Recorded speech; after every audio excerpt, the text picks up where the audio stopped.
Hey, yeah, so this is the video recording for this content information course for this Friday, since I have a conference to attend.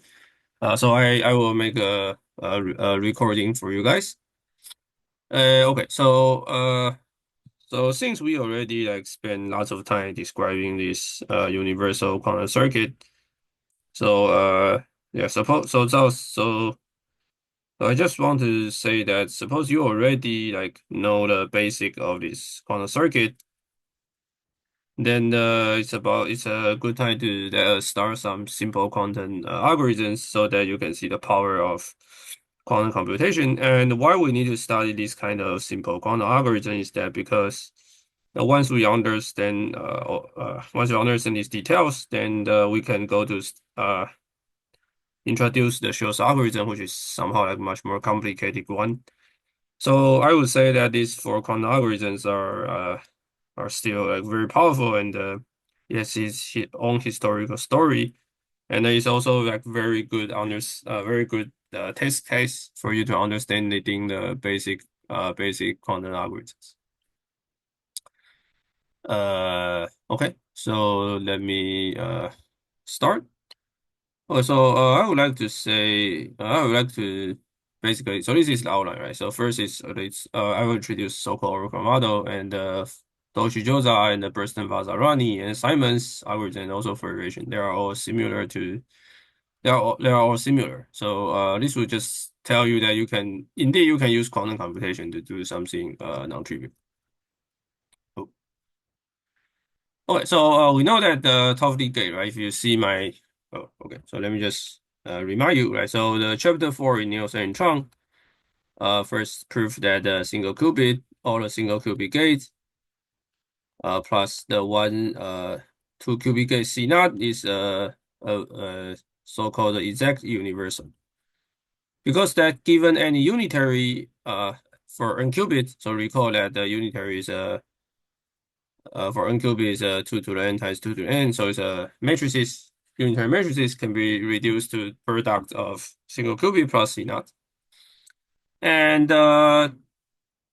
once you have this, then you can use some number theory techniques to reduce this single qubit. So you need the Euler angle plus some number theoretical technique like the Weil-Weiss like equal distribution theorem, so that you can reduce this to finite one, right? So you need Hadamard gate and also so-called pi over 8 plus C naught.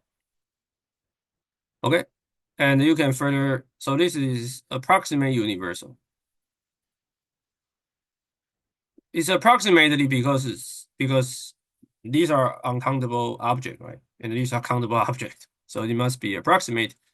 Okay, so once you have this, then you can reduce to so-called control pi over 4 rotation plus C naught, because you can use this to replace pi over 8.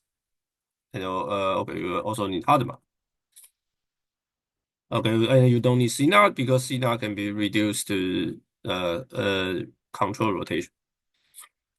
Okay, and then you can use a real simulation to simulate imaginary objects, so you can remove the imaginary guy. So this is done by 2002, so 2003 that people have done that. One can show that finally you can get a Toffoli gate and Hadamard gate. They are approximate universal. And recall that Toffoli gates, right? So just recall that Toffoli gates, x1, x2, x3 will map to x1, x2, and x3, and x1, x2. Okay. So what this means that if they are both one, then the third qubit will be flipped. So if the first two are one, so the third bit will be flipped. Or so Toffoli gate also called the control not. Okay, so we know that Toffoli gate is already classical universal because if you sorry.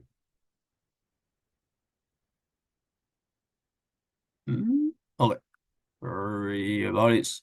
So if you replace the third bit to be one, then this will just be NAND gate. And we already know NAND gate is classical universal if you there is some like uh the logical design, right?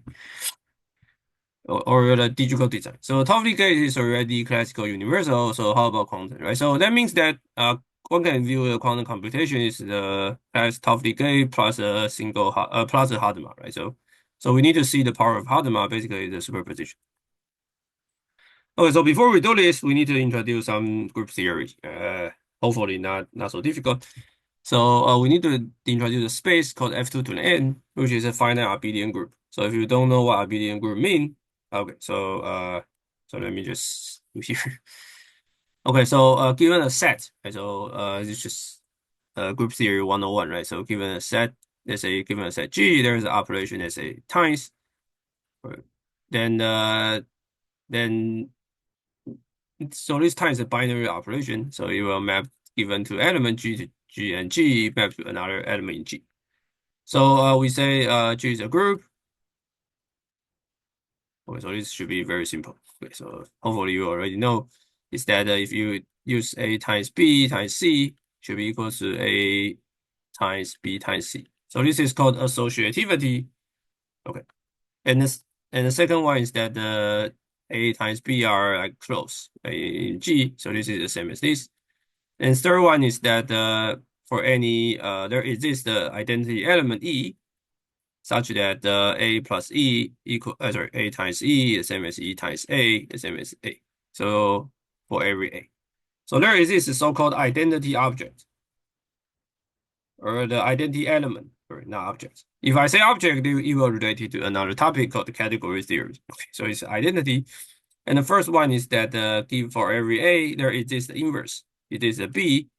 Let's call it B inverse, sorry, A inverse, such that AB equals to BA equals to identity. This is called group. And then when these types are commutative, meaning that A times B equals to B times A, then we say G is our abelian group. Okay, so let's introduce F2 to the n. It's a very simple space. So F2 to the n is a vector space, or basically abelian group, where each element is x1, x2, up to xn, and each xi is either 0 or 1. Okay, so very simple, just a n bit string, a set of n bit string. Okay, and it's abelian group with with what's element here, right? So it's addition, right? So the times just addition in mod 2. Okay, so it's very simple. I just define x1 up to xn plus y1 up to yn, defined to be x1 plus y1, x2 plus y2, up to xn plus yn. And in mod 2. So in mod 2, meaning that 0 plus 0 is 0, 0 plus 1, and equals to 1 plus 0 is 1, and 1 plus 1 is 0. Okay, so hopefully hopefully you can see this is a abelian group because definitely addition is commutative, and for the identity will just be all zero string. Okay, and the inverse. So what's the inverse? Inverse is itself, right? So for example, x1 up to xn plus x1 up to xn is always 0, 0, 0, 0, 0. Because 2 of x1 is 0, right? Either if x1 is 0, then 0. If x1 is 1, then 2 is 0 in mod 2. Okay, or sometimes this is filled with 2 elements. Okay, so this guy is a abelian group. Okay, it's just n-bit string pair with n-bit string equipped with addition. Okay, so notation for n-bit string, P1 is a set of 0, 1, and P2 is 0, 0, 0, 0, 0, 0, 1, 1, 0, 1, 1, and P3 is their A of m, and Pn defined to be a n set of n-bit string. So I will use Pn and F2 to n as a set. Okay. So, but sometimes when people write Pn, then they just view it as a set. But when I write F2 to n, I equip this with addition operation. So there are two to the n of m. So let's recall the Hadamard gate, right? So let me just review here. So this is the last time I write this. So 0 is a 1, 0, and 1 is a 0, 1, and the plus is half of square root of 2, 0 plus 1, and it's 1 over square root of 2, 1, 1. And the minus is 1 over square root of 2, 0, minus 1, 1 over square root of 2, 1, minus 1. Okay, so this is the last time I write this as a use vector notation. And recall that Hadamard writing as a matrix is 1 over square root 2, 1, 1, 1 minus 1. Okay. So Hadamard will map 0 to plus and 1 to minus. Okay, this is already the old story. Okay, so Hadamard 0 is 1 over square root of 0 plus 1 over square root of 1, and 1 is just 1 over square root of 0 minus 1 over square root of 1.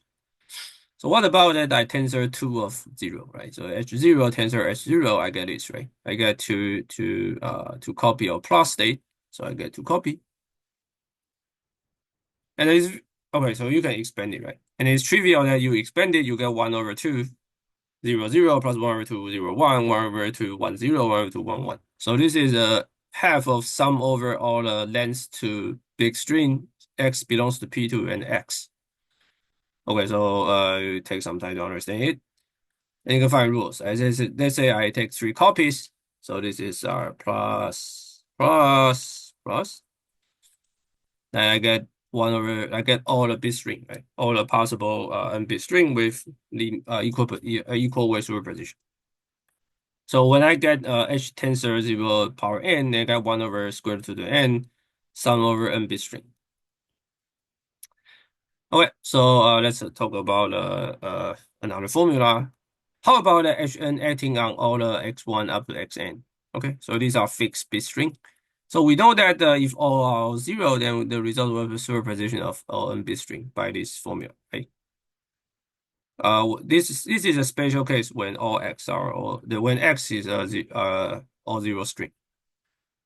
So how about this, right? So it's very simple that we can write as this. So notice that this is a short notation, right? When h acting on 0 is 1 over square root of 0 plus 1. When hx on 1 is 1 over square root of 2, 0 minus 1. So that means that when hx on x will be 1 over square root of 2, 0 plus minus 1 to the x, 1. Okay, so it's when x is 0, which is minus 1 to the 0, which is 1. When x is 1 is minus 1. Oh, so I can write this, and up to here. Okay, hopefully you can hopefully this is simple.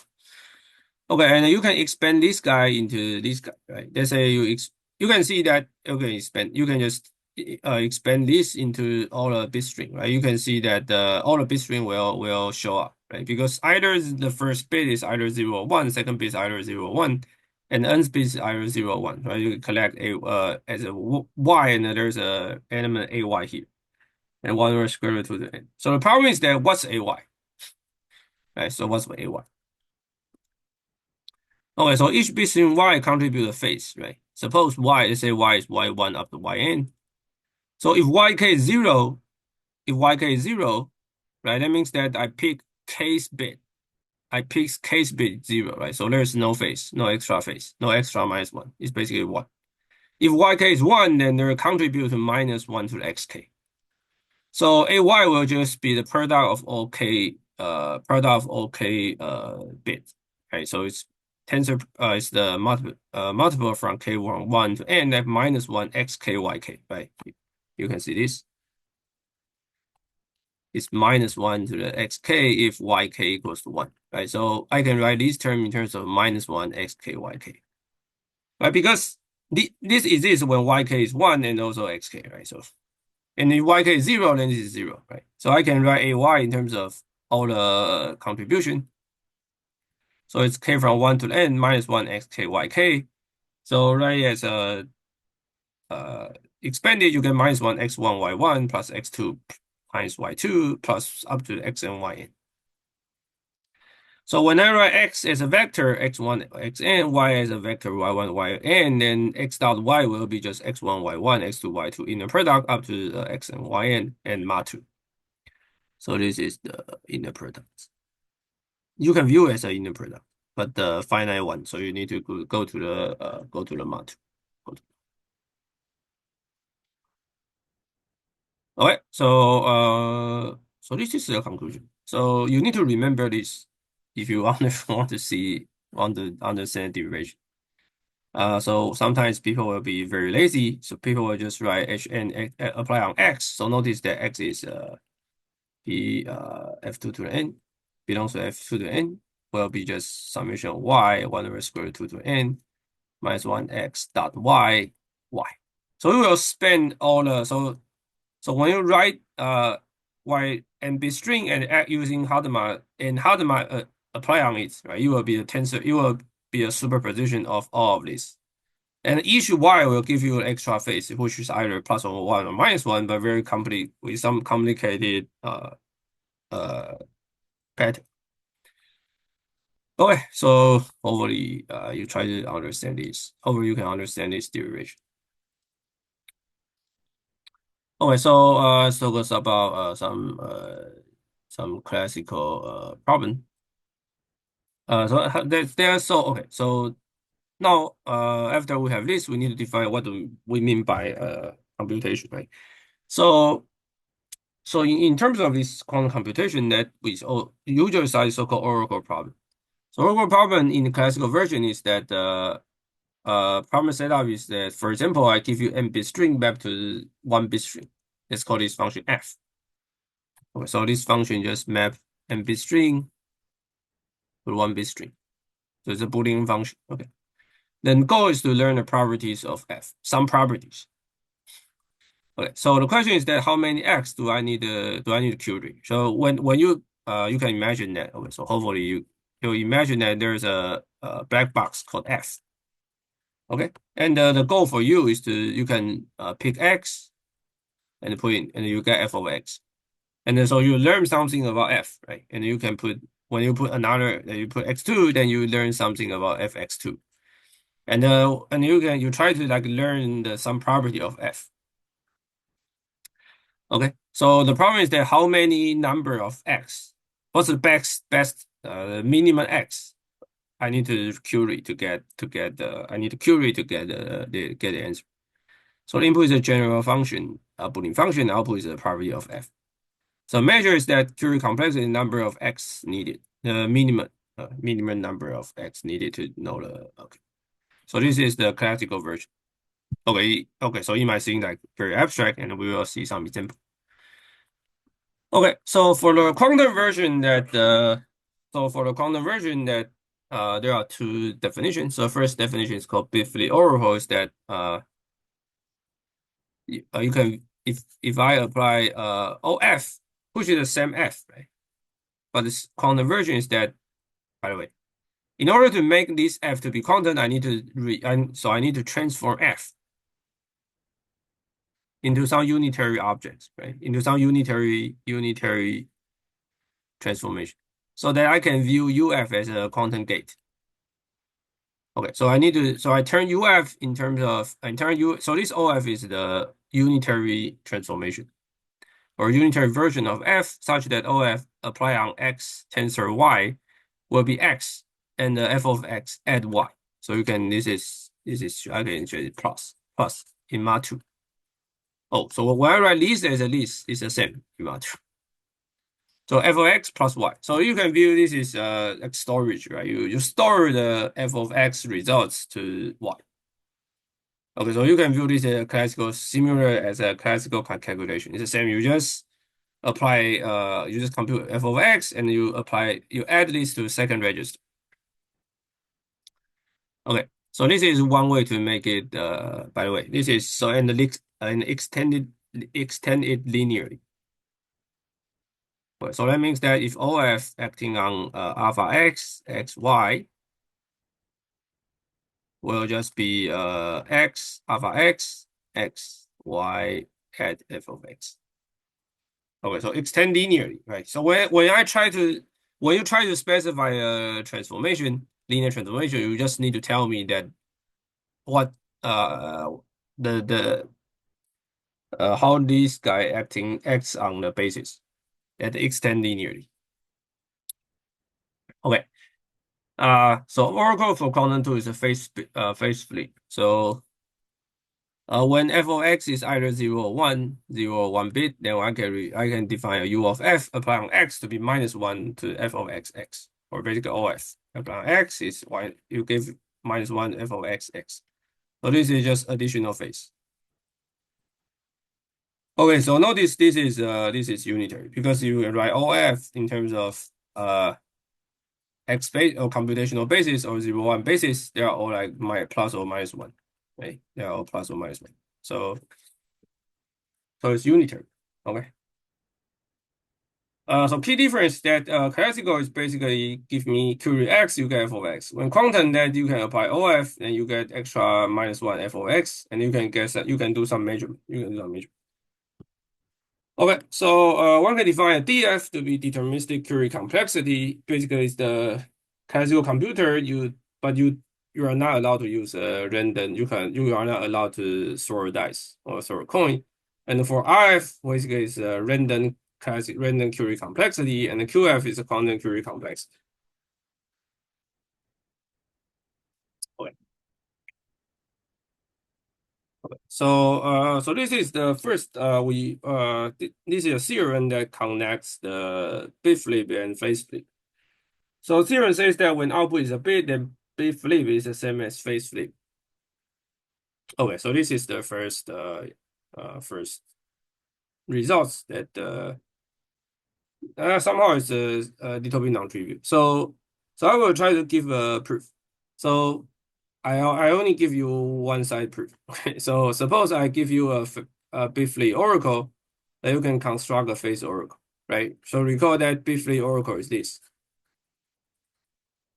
You just compute your results and add it to the second bit, right? So okay, so this is the phase bit flip oracle. So let's consider the following circuit, right? So consider that this is X. You draw X. You put X into into the bit flip oracle, and you apply minus one here. So minus one is 1 over square root 2, 0, minus one. And or you can use as a or you apply 0 and you start with 1 and apply Hadamard here. Ooh.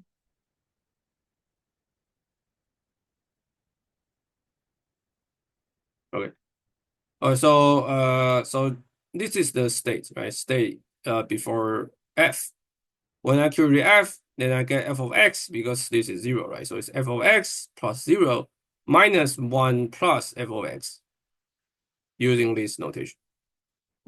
So you can see when f of x is 0, you get 1 over square root of x, 0 minus 1.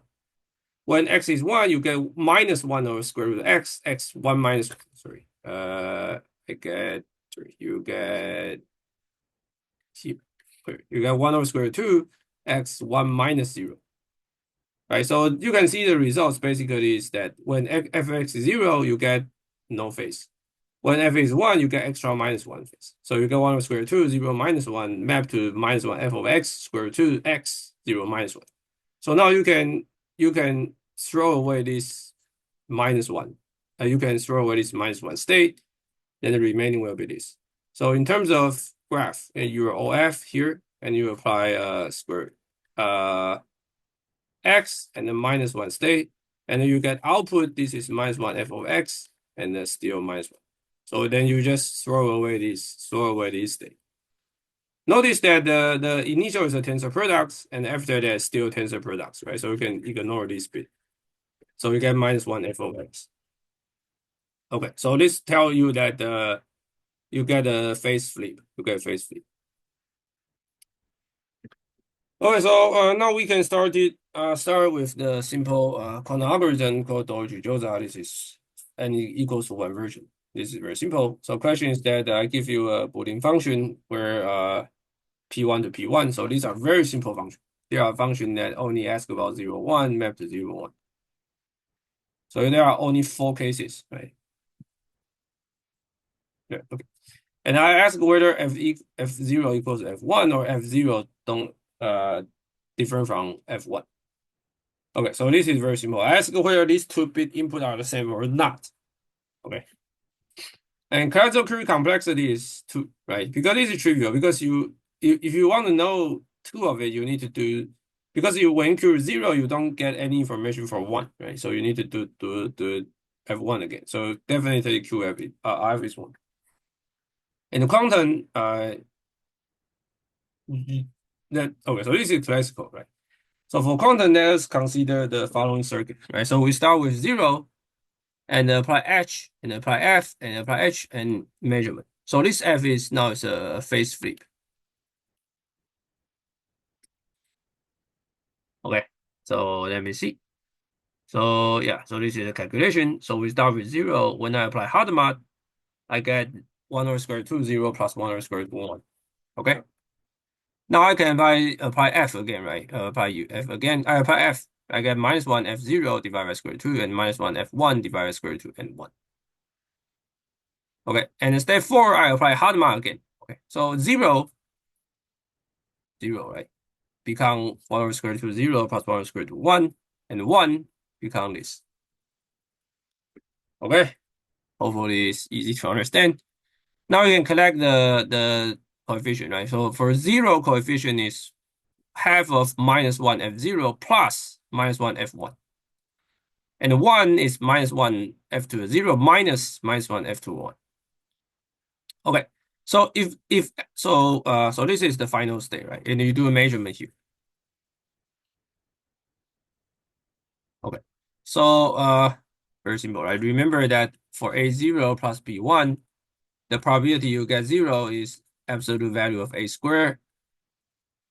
And the probability you get 1 is absolute value of B squared. Okay, so when F0 equals to F1, that this is 1, right? This is 1 plus or minus 1 plus minus 1 or 1 plus 1, whatever, right? It's either plus or minus 2, and there's a half, so it's plus or minus 1. So when F0 equals to F1, the states will be 0, right? 0 plus minus 1, 0, because this one will cancel. Otherwise, you get 1, right? So this means that if they are the same, their output are the same, you get 0. If their output different, you get 1. Okay, so quantum, you only need one. This circuit, you run 0 and this circuit once, and you get 100% probability that you get an answer. So QF is 1 and RF is 2. Okay, so quantum is where is bit classic. In this very simple case. Okay, so now we can consider the Deutsch Jozsa version algorithm for n greater or equal to 2 cases. This is also a very interesting algorithm. So now I can consider n-bit Boolean function for n-bit string and map to either 0 or 1. And I promised either 1 or 2 must hold. The first is that f is constant, so that means that f is 0 or f equals to 1 for all x for all n-bit string. And the second is that f is balanced, meaning that the half of input x will half of inputs will map f of x to 0 and half of input f of x equals to 1. So promise that 1 or 2 must hold. So that means that it's either 1 or either 2. Tell me which. Okay, so you can see when n equals to 1, then you reduce to the previous version. Okay, so we can consider. So let's consider what's the worst case RF, right? What's the worst case? So the worst case is that so the worst case is so we need to consider what's what's RF, right? So what's the deterministic version, the best or the worst case classical version, the classical Curie complexity. Okay, so suppose let's say suppose f is balanced, right? Suppose f is balanced, and you Curie half of inputs, and you get very small probability. But let's say this is the case that all the input is 0, and you still don't know which, right? So you need to do the Curie another. Okay, so you need to Curie a single x. If a single x is still 0, then you know, oh, it must be constant. If a single x be 1, then you know what it must be balanced. So in a classical worst case scenario is 2 to the n minus 1 plus 1. Okay, so this is the worst case. If you are very unlucky, okay, then this is the deterministic. You can check. Once you Curie this time, then you must get an answer. Okay. So now we can consider the quantum version. So the quantum gate is the following. This is the quantum. You apply n qubits here and apply with n hadamard. So these are h tensor n. You apply f, and this is h tensor n. You do the measurement. So we'll start with O0 and h tensor n. Remember, this is the formula, right? So when h apply on x, you get summation of -1 x dot y. Y belongs to all the bit string 1 over square root n. So when x are 0, then you get somewhere all the bit string but with no phases. So you get surface 1 over 2 to the square root n, summation of x, x. Okay, and you apply this f. Sorry, I should use OF, but with this unitary, you get extra phase. -1 to f of x, and apply x. Okay, so now you consider 1 over 2 to the n. Now you apply another Hadamard again, right? Apply Hadamard, and you apply this formula. So you get 1 over 2 to the n, summation of x and y. So these are double summation, right? X is 2 to the n, y is 2 to the n with y with the phase. -1 f of x plus x dot y. Okay, so we can consider what's the probability I get y to be all 0. Basically, it's the absolute value, right? Before the coefficient before all y to be 0. So let's say okay, so I should use y, but let's say I should use y. If y is all 0, then it's basically summation of x -1 f of x, right? Because if y is all 0 to the n string, then this is 0. So I get summation of x -1 to f of x divided by 2 to the n and absolute value squared. But these are real, right? So we just take square. Okay. So notice that when f is constant, so constant meaning that f is either all 0 or 1 for all the input string, then this will be 1. Because -1 to the f of x, when f is constant, then it's basically 2 to the n or -1 to the n. Okay, so divide by 2 to the n is 1, square is 1. So 1. If half of input is 0 and half of input is 1, you get cancellation with 1 and -1. So you get 0 if f is balanced. Okay, so we can think about it, right? So what this means that if f is constant, then you always get 0. You always get 0. When f is balanced, there's no way you get 0. The probability you get 0 is 0. Okay, so that means that you will get something. You will get something, but it's definitely not all 0 string. So that means that you can just query once. You can just measure. You can just run this circuit and then measure this guy. You just measure the output string. If the output string are all 0, then it must be constant. If the output 0 is not all 0, then it must be balanced. Okay, so what this means is that oh, sorry, so quantum is exponentially better than classical in this case, right? Because classical, the worst case is basically need r n -1 plus 1, but for the quantum, then you only need once.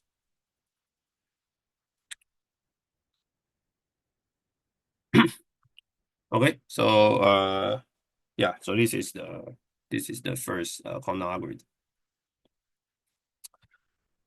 Before we talk about second quantum algorithm, we need to talk about a very simple formula. Okay, so this is so simple. So when you sum over x1, 0, 1, and -1, x1, y1, then you get 1 plus -1, y1, right? Because x1 is 0 or 1, so you get 1 plus -1, y1. So if y1 is 0, then you get 2, otherwise you get 0, because the cancellation of 1 plus -1. Okay.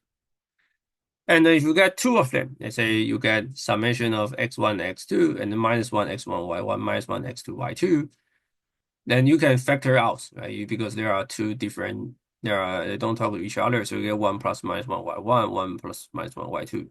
So you get 4 if y is a 0 vector. So the meaning that if y1 or y2 are all 0, then you get 2 times 2, which is 4. Otherwise, if one of the y1 is 0, then you get 1 plus minus 1, which cancel out, you get 0. So that means that if you take n bit string, x belongs to Pn, x dot y minus 1 x dot y, then you can get a product of n of them, which is 2 to the n if y is a 0 vector, otherwise it's 0. Okay, so mathematically, let me just write it. You can write it as a summation x Pn minus 1 x dot y is the same as 2 to the n delta of y0n. Okay, so this means that if y is a 0 vector, then this is 2 to n. Otherwise, that this is 0. Okay, so this is the very simple formula. Okay, so with this, we can study the so-called Bernstein-Vazirani problem. So I give you an n-bit function which map to either 0 or 1. And I promise there is a secret s, which is an n-bit string such that f of x is x dot x mod 2. Okay, so meaning that minus 1 f of x is minus 1 x dot x. Is it clear? So that means that there exists the weird s. Weird s. Which you don't know. And but f of x is x inner product with x mod 2. So f of x is x1, x2 plus x2, x2, x2, da, da, da, up to xn, xn, and mod 2. Okay. And then the goal for you is to know, the goal is to find s. And star x is inner products. Okay. So the goal for you to find s. Is it clear? The goal is to find a secret s. So when you query x, you learn some about s. So classical method is very simple. You apply f to be x to be either 1, 0, da, da, da, up to 0, n. Okay, so let me just write it. When you do this, you get s inner product with 1, 0, 0, 0, 0, 0. Right, so you definitely get s1. When you apply 0, 1, 0, 0, 0, then similarly you get s inner product with 0, 1, 0, 0, 0, 0, you get s2. And similarly, you get sn. Okay, so you query, you just follow this rule. You query this, you get s, right? So the classical query complexity is n. You get n of them. Okay, so you can show this is the best. Okay, the reason is very simple. The reason is very simple because that your answer is n-bit information, right? Your answer is n-bit string. So when you query each time, you get a single linear equation. You get f of x equals to x dot with x mod 2. So this is some information you get. So you get single linear equation. And the linear algebra tells you that you need at least n linear equations to find the answer, to solve single s, right? Because s is n unknown, and you get n known, right? So you need to n of it. Okay, so yeah, so this is the classical algorithm. Okay, so now we can study the quantum one. So we're doing this, we are using the same circuit, OH and F and OH. Okay, so let me just copy the proof again. We just follow the computation. So you start with 0 and apply Hadamard, you get 1 over square root of n, 2 to the n, you get summation of x. You apply f, you get minus 1 phase, and you apply all the Hadamard, you get extra y. So this is the same calculation that previous I did.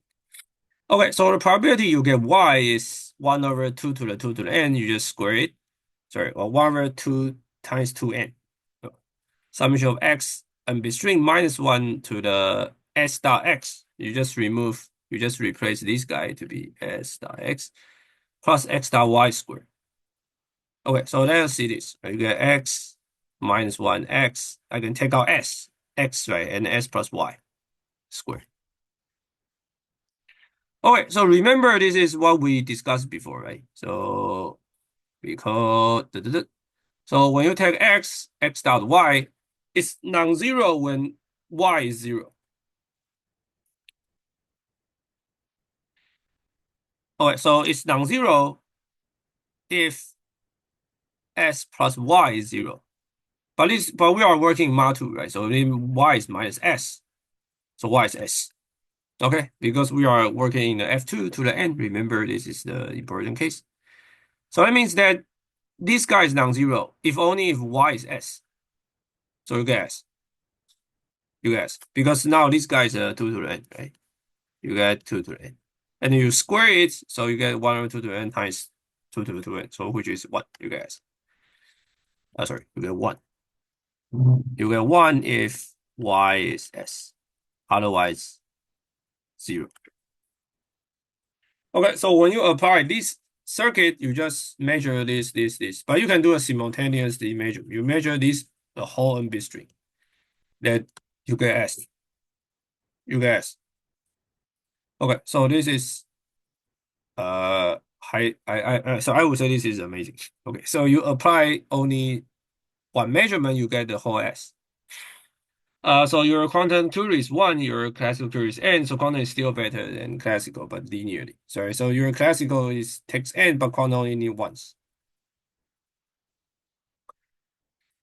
Okay, so before I continue, that just tell you this kind of circuit, they're all Hadamard conjugate with this single F is called Fourier sampling.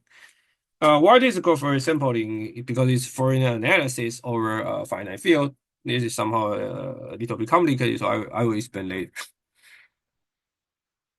Okay, so the third one that I will introduce is Simon's algorithm. This one is a little bit complicated. So we have a Boolean function, Pn to Pm. Now you can view m is very large. M is very large compared to n.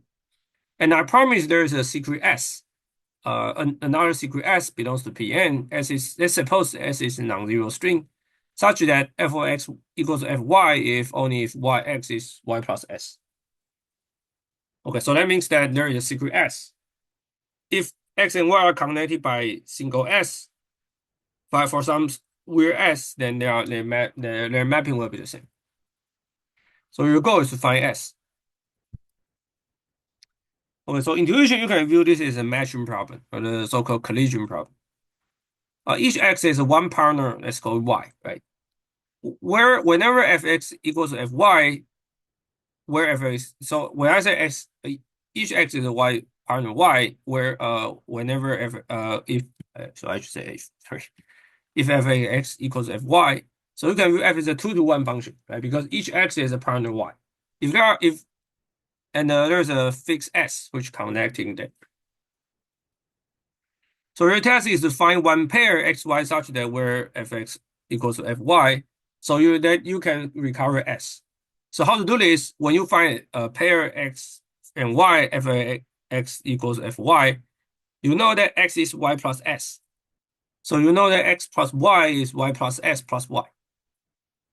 Okay, but the 2y canceled as I mentioned in f2 to the n, 2y is 0. So you get s. Okay, so example is that, okay, so this is just copy. Okay. Okay, so example here. This is an example I copied from Wiki. Okay, so this is x and f of x. So my problem for you is to figure out what is s. What's s in this problem? Okay, it's very simple. I just see the matching, right? I say, oh, 101 is the same as this guy, right? So the s will just be x plus y. So I just plus 0, I just add 0, 0, 0, and add it with 1, 1, 0. So it's okay. So the answer is 1, 1, 0.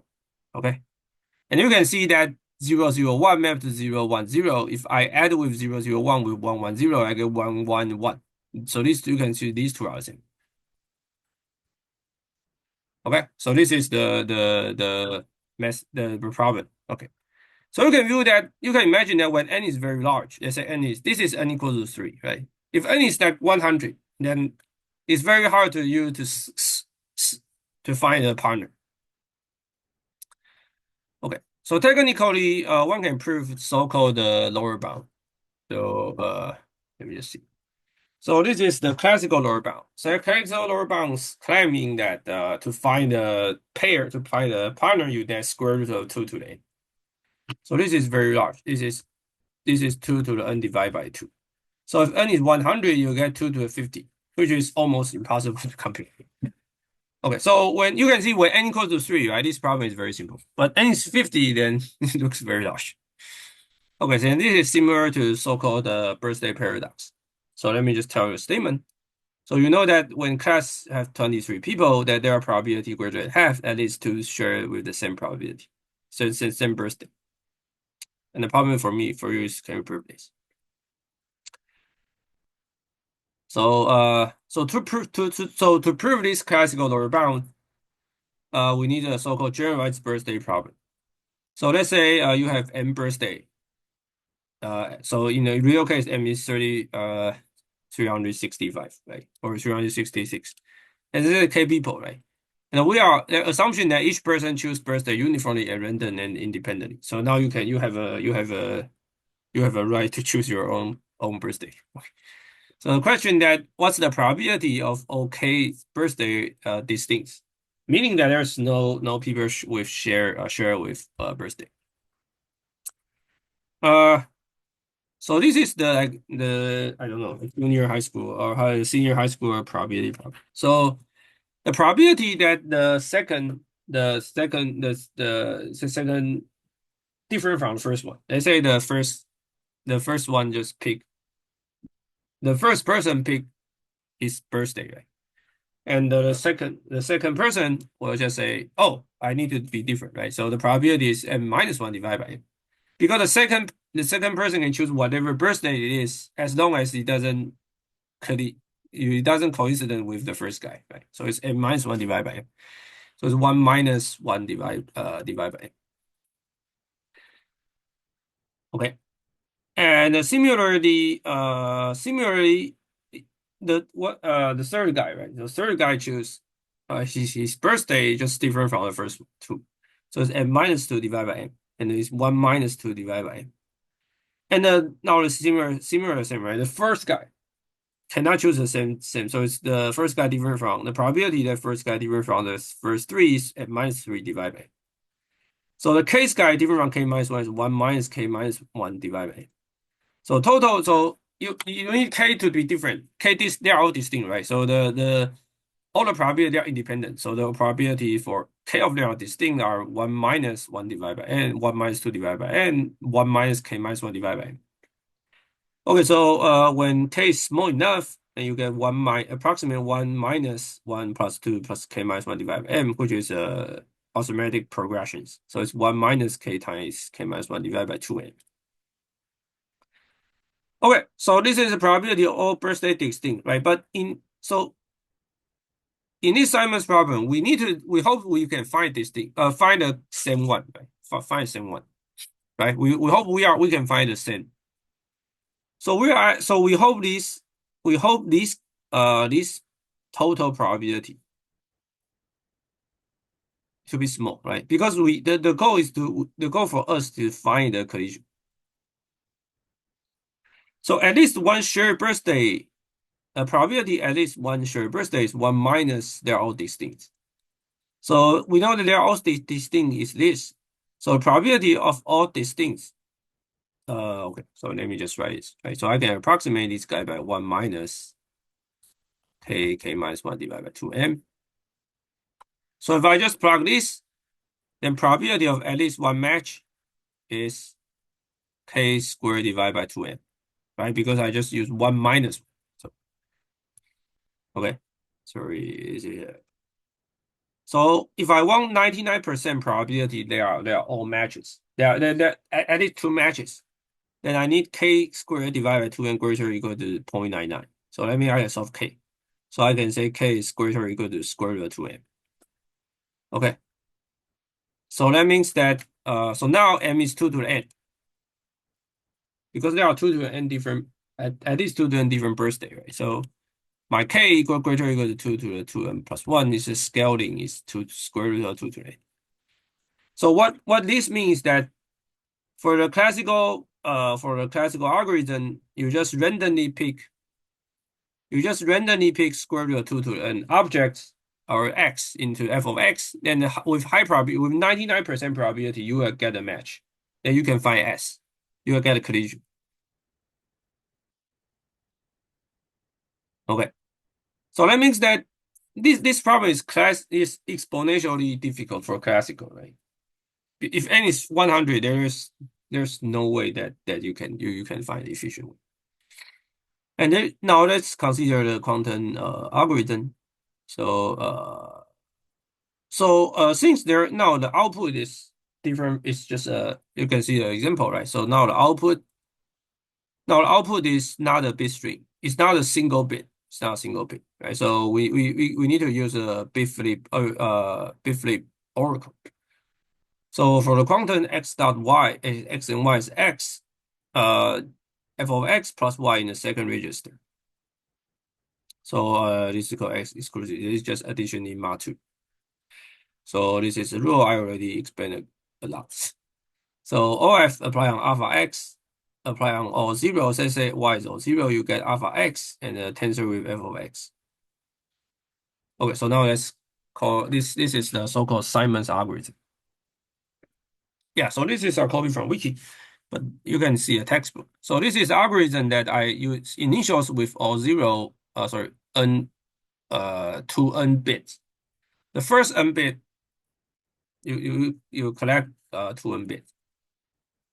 And the initialize, so this is your initial state. You initialize the first half part to be all zero, and the second half part is all zero, and you apply Hadamard n, apply on the first half, and this is the same, and you apply UF.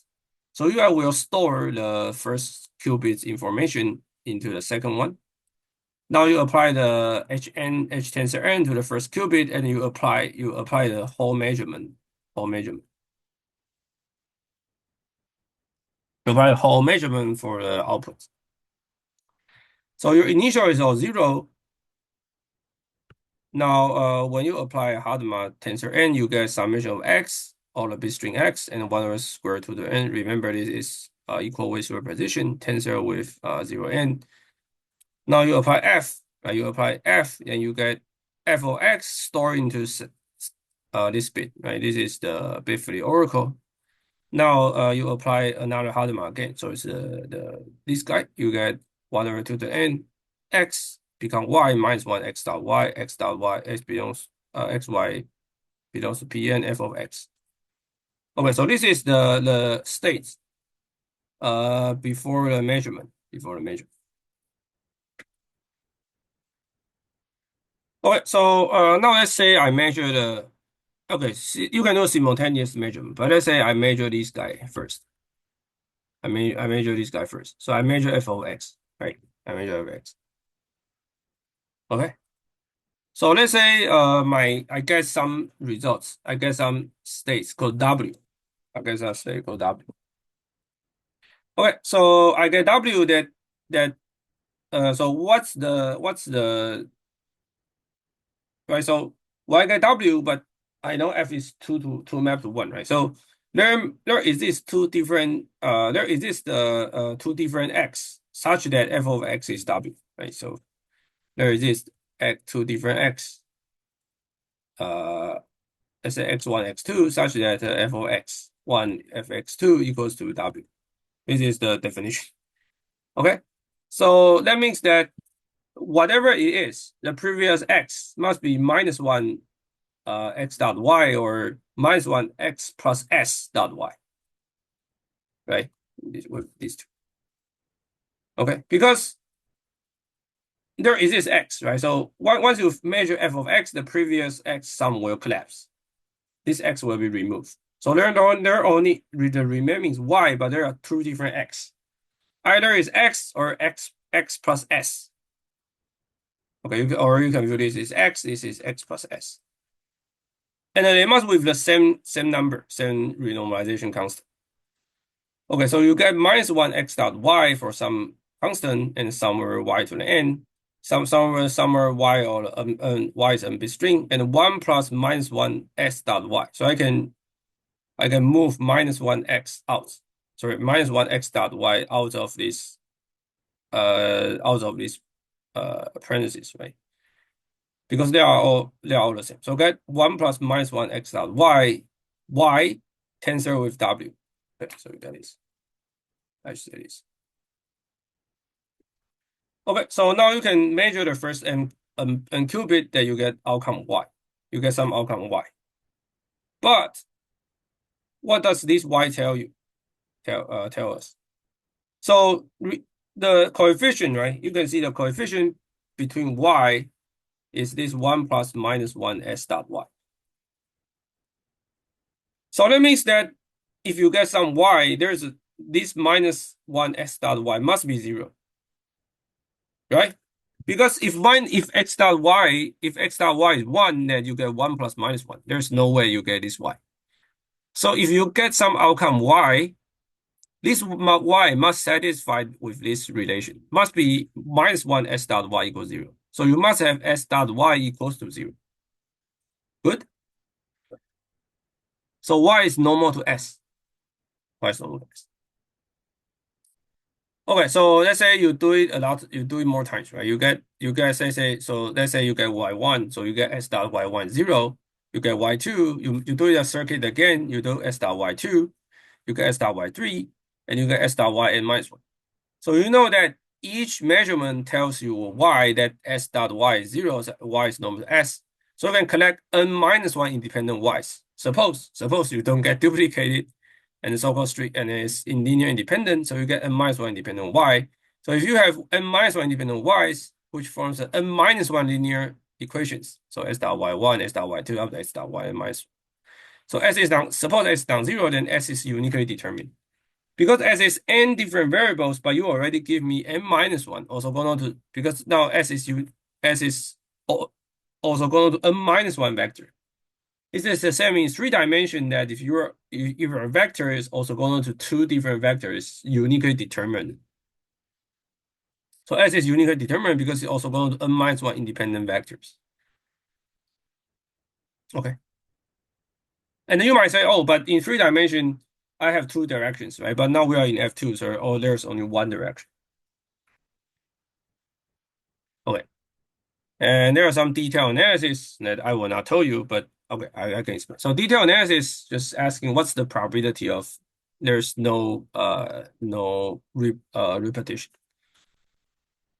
So the first thing you need to remember is, so the probability, the first vector, right? So let's say the first vector is called y1. Let's say this y1, so in order for you to get n minus 1 linear independent guy, the first vector you measure must be 0, right? It must be non-zero because every vector is normal to 0 vector. So the probability that y1 is different from 0 to n is very simple to compute. It's just 2 to the n minus 1 divided by 2 to the n. Because these just tell you that, oh, y1 just be non-zero. Y1 just be non-zero. So 2 to the n minus 1 divided by 2 to n. And the second, okay, so now you get first y1. You get first y1. Okay, so now second you need to find the y2. Find y2. So the condition is that y2 cannot be, in order for they are independent, right? So y2 cannot be y1, and y2 cannot be 0, right? So this is 2 to the n minus 2 divided by 2 to the n, because there are 2 vectors here. Okay, so now you can collect to y2. You have to collect y1 and y2. If you pick the third, you need to be linear independent, right? So y3 cannot sit in the span of y1 and y2. Okay, so this is also simple because in F2 there are only 4 vectors here. You get 0 and y1, y2, y1 plus y2. So we are 2 to the n minus 4 divided by 2 to the n. Okay, so you can see a rule. The probability of y4 do not sit in the span of y1, y3 are 2 to the n minus 8 divided by 2 to the n. So the probability that there are y1 up to yn, they are all, or minus 1, they are all linear independent. Oh, sorry, there are this set of vectors, they are linear independent, is probability of 1 minus 1 divided by 2n, 1 minus 2 divided by 2n, 1 minus 4 divided by 2n, 1 minus 8 divided by 2n, with 1 minus 2n minus 1 divided by 2n.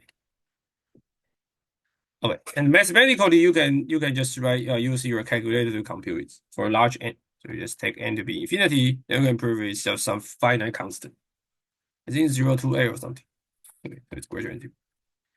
Okay, so that means that this algorithm has 20% success or higher than 20%. So what this tell you that this algorithm will success with probability let's say greater or equal to 25%. Okay, so it's one divided four. Okay. So you might say, oh, it's bad, right? So you have an algorithm which only success with 25%. Okay. But it's very simple because this means that this algorithm will fail at most 75%. So you can do twice, right? So once you do twice, then two consecutive rounds fail is bounded by one minus is bounded by this square. If you do it three times, you get Q. And it's easy to see that if you just get the 10 times, you get 10 times, right? This is negligible small, very, very small. So I can repeat this whole algorithm for 10 times. Okay. Then I get 99.99% probability to success this to make this algorithm success. I can find S. Okay. And each time I cost like n different measurements, at most n different measurements. So I can take, let's say, at most 10n times, 10n measurements. I can use 10n measurements, then I get 99% success. So this algorithm for quantum, let's say quantum takes 10n algorithms, 10n times, 10n queries to get the answer. But for classical, it takes a 2 to the n divided by 2. So obviously that 10n is that's much less than 2 to n divided by 2. Okay. Because this is exponential, this is polynomial in n. This is linear, right? So this quantum algorithm this Simon's algorithm is exponentially faster than randomized classical algorithm. Okay, so now we finish these three algorithms. Okay, so let's say just some take home. So hopefully after you learn these three algorithms, you know the power of Hadamard. So recall that all these algorithms we only need use Hadamard gate, right? So quantum computing is not a parallel computing. Quantum computing is not magic. It's not like checking all the answers simultaneously, right? So quantum computing is that you must design your problem so that you can make complex amplitude add or subtract. So you cancel each out. If the answer is the correct one, or in one case is hopefully all the amplitudes will accumulate. If it's another one or the second one, that hopefully all the amplitudes will cancel each out. Okay, so this requires highly non-trivial mathematical structure such that these amplitudes will cancel or add or subtract out. Okay, so time limited, only three model algorithm introduced. So I introduced like Shor's algorithm and another. So yeah, this is false. Okay. Okay, so this is somehow a summary. So deterministic Curie complexity, Deutsch Jozsa 2 to the plus 1, and randomize is 2. So I would take some. So this is simple, right? Because you can easily Curie twice. Then you can in probability you have high probability to find its constant or balance. And the Curie complexity is 1. And the Bernstein-Vazirani, right? Remember Bernstein-Vazirani is find secret S such that f of x equals to x inner product with S. And the classical is n, you can prove randomize is n. Because randomize, you still need to solve this linear equation, right? So, and the quantum is 1. And the Simon's algorithm, you get the birthday paradox, which is square root of 2 to the n divided by 2. And the randomize is also 2 to the n divided by 2. And the quantum, which is the order n. So it's linear in n. And they are amazing. They are all just using Hadamard conjugate with F. They are all basically using Hadamard, right? So that means that Hadamard has some superpower. Okay, has some superpower. Okay. So these three algorithms are seen is basically most commonly shown in the textbook. Okay, so there are two main questions, a simple classification of quantum. There are two main quantum algorithms. Sorry. The first algorithm, quantum algorithm, can be divided by like two types. The first one is so-called I use it. I call it with my special mathematical structure. Like for example, introduced in the past two out, right? So these three problems are not just on some random problem. These are function that very or one can say is mathematically crafted. So next time, we will talk about this Jozsa algorithm, which breaks ours encryption. This one is also like with highly mathematical structures. And another type which we will introduce in chapter 6 is a quantum algorithm which can solve like more unstructured problem. Okay, so question. So what we have learned is that why Hadamard is so powerful? Why these three problems has special in common? Where is the speed out come from? These are a question that you can think. These are more exact one. So because we need to have a basic understanding with compare that I already explained before. Okay, so main message is that Jozsa's quantum computer can perform exponentially faster compared to classical deterministic computation, but not randomized computation. And the message two is that President Vazirani tell you the quantum computer can perform polynomial faster compared to randomized classical computing.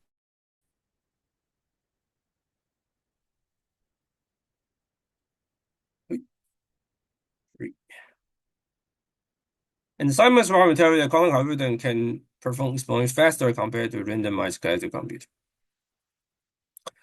Okay, so that was some addition. One is called collapsing measurement. So remember that we talked about in quantum mechanics, right? So the weird part in quantum mechanics that when you do a measurement, when you do a measurement, the state will collapse. So this is the usual measurement. Basically, it's classic measurement. Classic measurement is weird that if you apply it, then you collapse your state. Right?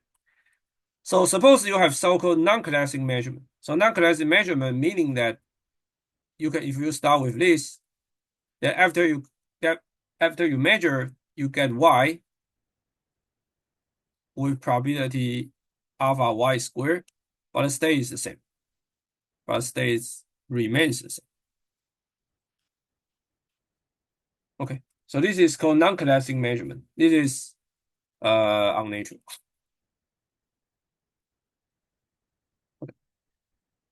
Okay, so indeed, the quantum computation, the power of quantum computation is diminished when since we have classic measurement, we don't have non-classic measurement. Okay, so I would just give you an example that non-classic measurement can let the quantum computation become much more powerful.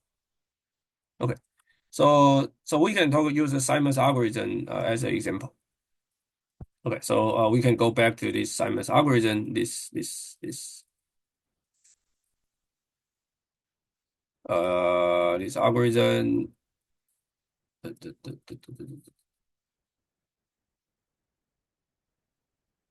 Oh, this algorithm. Okay, this one. So let me just click the. Oh, oh my God. Can I save it? Oh, okay, I already saved it. Oh, I can still click it. Hmm, nice. Okay, so okay, so we can talk about some non-classic measurement. So the idea is here. So you can see this state, right? This state. After you do the classic measurement, you get this state. So for this, suppose you have non-classic measurement. You have an okay. So suppose you have non let me see. Okay, okay.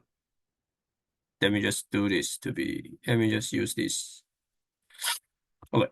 So for Simon's algorithm, right? So remember we with this hard mod to the n, 0 to the n, 0 to the n here, and we apply f. automatically. Right? So this is original. So suppose that we don't need to use this. Suppose we start with or here, then this is a state, right? This is a state that I get. Right? This is a state. Okay. Now suppose I measure the second one, right? I measure the second qubit, second half qubit, I get W, right? Then by previous computation that I should get X with X plus S and 1 over square root 2 with W, right? Because there are only two different X such that it gives me W. Okay. If I can perform a non-collapsing measurement, if I perform a non-collapsing measurement here, then I can get then I only need twice. I can get X and X plus S. Because when I do a non-collapsing measurement, I have a probability half to get X. But once I get X, the state is still the same. The state is still the equal superposition with X and X plus S. So I just need to do twice. Then I can have the high probability to get another, which is X plus S. Then I can compute S. So that means that in non-collapsing measurement that this is very powerful, right? Because once I choose to do non-collapsing measurement, I can use constant. I only need like twice, like constant probability, let's say 10. Some constant number I can make the Simon's algorithm success probability to 99%. So I can reduce the order of linearity. I can reduce the linear to constant if I have non-collapsing measurement. Okay, so this is some powerful why. So you can see the non-collapsing measurement is somehow powerful. You can see that in this kind of contents that the power of quantum computing is indeed diminished by this weird measurement property. Okay, so next I want to talk about what do we like inspired by this quantum algorithm Simon's problem. So we're going to define so-called hidden subgroup problem, right? I would say it is algebraic nature of Simon's algorithm. So I want to like abstractly reflect this Simon's algorithm. I view all the n bit string to be f to the n, which is abelian group, and this is a problem, Simon's problem. I promise that if they are the same, if only if there are it is a s such as x equals to y plus s. So how about I refine as the following? I say F2 is abelian group under addition. Then H should be a subgroup with two elements, either 0 or S, right? H is a subgroup. Subgroup is basically by definition, subgroup is a subset as a group, and it inherited from a group operation and also a group. So this is definition of subgroup. So we consider H is a subgroup with two elements, either 0 or S, and so obviously S is a subgroup, right? Because it's close. You can see S plus S is 0. Then F hides this subgroup H. So naming that F equals X and F Y if only if X equals to Y plus S. Or simply speaking that in mathematics, we use an idea called coset. Right, so you consider a coset which is X plus H. Right, so now this is group, there's a coset, right? Cosets X1 plus H, X2 plus H, X3 plus H. If you don't know some algebra, it's fine. So this is just some funny thing. Okay, so F hides this sub H, namely F of X equals Fy. If X equals Y plus S, this statement can be replaced to X and Y belongs to the same coset.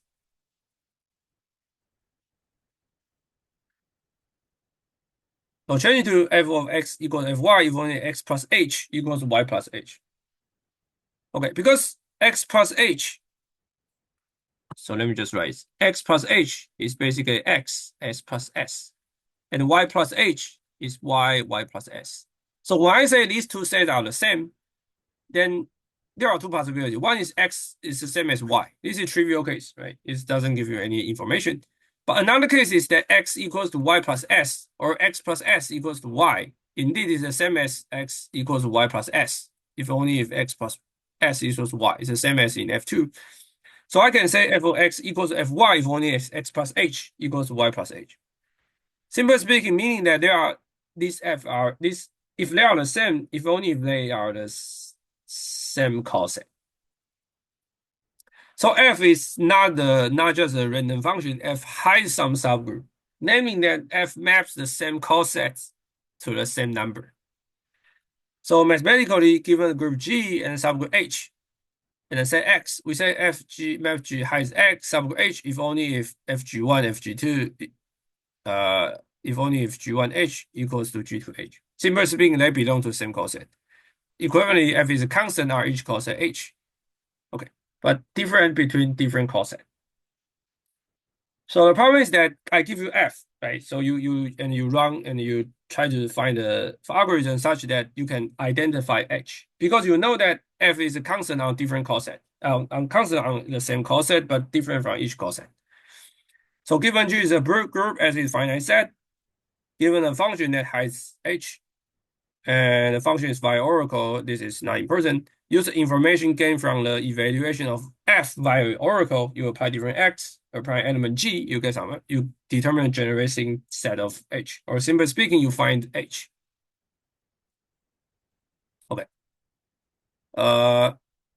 So this is why how short comes from Sean Kamal his famous quantum algorithm. So just some story. So stories that I remember it's like 1992 or 1994 or something. Then Simon's published Simon's submit his Simon's algorithm to the conference, but got rejected, right? Because people say that, oh, we don't need your weird content algorithm. There are already some weird content algorithm, but this is interesting, but not so important. Not right. It's just some mathematical crafted thing. But the one committee, which is Peter Shor, right? One committee is Peter Shor. Peter Shor found that if I use this framework, then I can view the Simon's algorithm as a special case of hidden subgroup, especially abelian subgroup. Okay, so I can say the Simon's is basically hidden subgroup over F2 to A. Okay, and what Peter shows is that can we like generalize this method, generalize this abelian hidden subgroup version to more general group? So if you learn enough algebra, you know that all the abelian group are a direct sum of cyclic, right? So how can I, for example, Peter should ask, can we like generalize this abelian group, generalize from F2 to the N, for example, like cyclic group, cyclic group. Okay, and Peter should find the question of find application. So because he knows enough math, right? He's a mathematician, so he find that if one can have a quantum algorithm or algorithm which solve this hidden subgroup version of cyclic group, then one can break RSA. Basically, one can do the factor. One can do the factor.